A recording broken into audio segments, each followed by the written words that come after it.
You are not watching this story. You are in it. At the end of each video, two choices will appear. Your decision determines what happens next. There is no going back. Elena returned to the house. She would not incorporate into the root. She would not ascend to the celestial void. She would perform the ritual.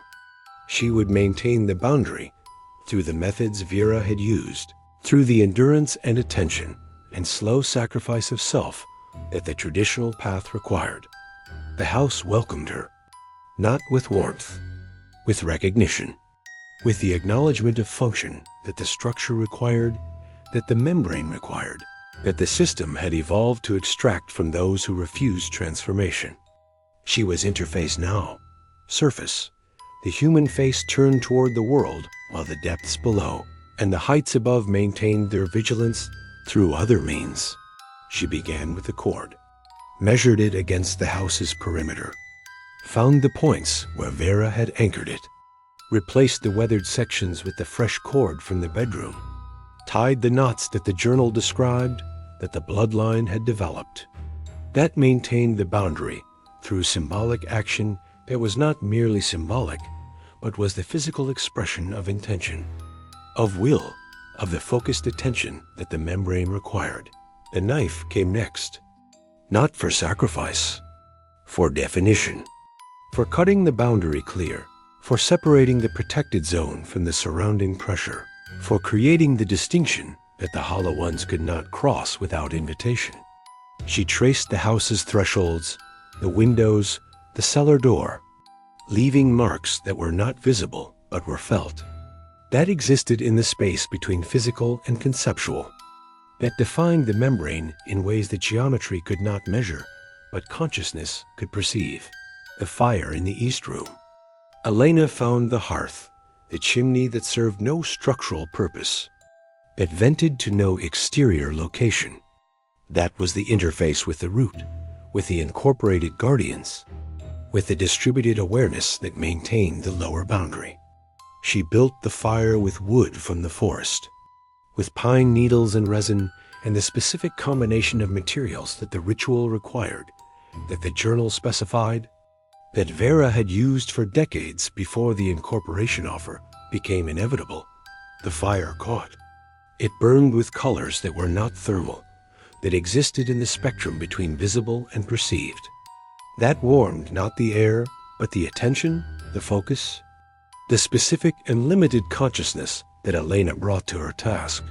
She felt the root's awareness through the flame, felt the incorporated guardians, felt Vera and the others who had accepted transformation and now served from within rather than from without. The hollow ones pressed. She felt them too, at the edges of the protected zone, at the limits of the membrane, at the points where her marks and her cord and her fire created resistance that they could not penetrate without her invitation, her choice, her conscious and specific permission. They adapted. They always adapted. They found new angles, new pressures, new forms of dissolution that tested the boundaries she maintained. Elena responded not with transformation, with adjustment, with the continuous modification of ritual that the maintenance required, the adaptation of tradition to new threats, new pressures, new forms of erosion that the hollow ones developed. She consulted the journal, added her own entries, extended the record that the bloodline had accumulated, the knowledge that passed from keeper to keeper through inheritance and documentation, and the not specific and limited continuity of human memory. Time passed, years, decades. The ritual became her existence, her purpose, her identity. She was not Elena Vukova anymore.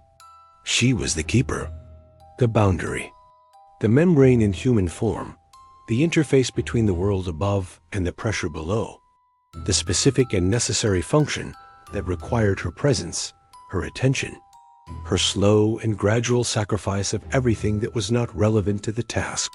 She aged. The photographs in the house showed it, recorded it, added her face to the sequence that had begun with Vera and would continue after her. But she did not die, not as others died. The ritual sustained her. The membrane sustained her. The need for her function sustained her beyond the normal limits of human duration, beyond the normal boundaries of human existence. And she felt the incorporation offer, always, continuously, the root's awareness pressed against her through the fire, through the cord, through the marks she traced and retraced on the thresholds. It offered transformation, offered relief from the slow erosion of self that the ritual required, offered the distributed existence, the expanded awareness, the end of individual limitation that had tempted Vera and all the others who had accepted before her God. She refused. She would refuse. That was her function. That was her choice. That was the specific and limited and bounded existence that she maintained against all pressure, all adaptation, all the forms of dissolution that the hollow ones in the root alike presented as inevitable, as necessary, as the only possible continuation. The hollow ones grew stronger, or the membrane grew thinner, or Elena's capacity for maintenance grew less with each decade of vigilance, each year of attention, each day of the slow sacrifice that the ritual required. She felt the pressure increase, felt the boundaries waver, felt the moments of near failure that she recovered through intensified effort, through modified practice, through the desperate adaptation that the maintenance demanded. She wrote in the journal the final entries, the recognition that the traditional path was ending, that the bloodline was failing, that no successor had been found, that the function she performed would not continue after her, that the membrane would fail, that the hollow ones would penetrate, that the protected zone would dissolve into the undifferentiated pressure that surrounded it. But she wrote also of hope, of possibility, of the chance that the system would adapt, that new forms of guardianship would emerge, that the membrane would find new ways to maintain itself, even if the human contribution ended. The root would continue. The celestial network would continue.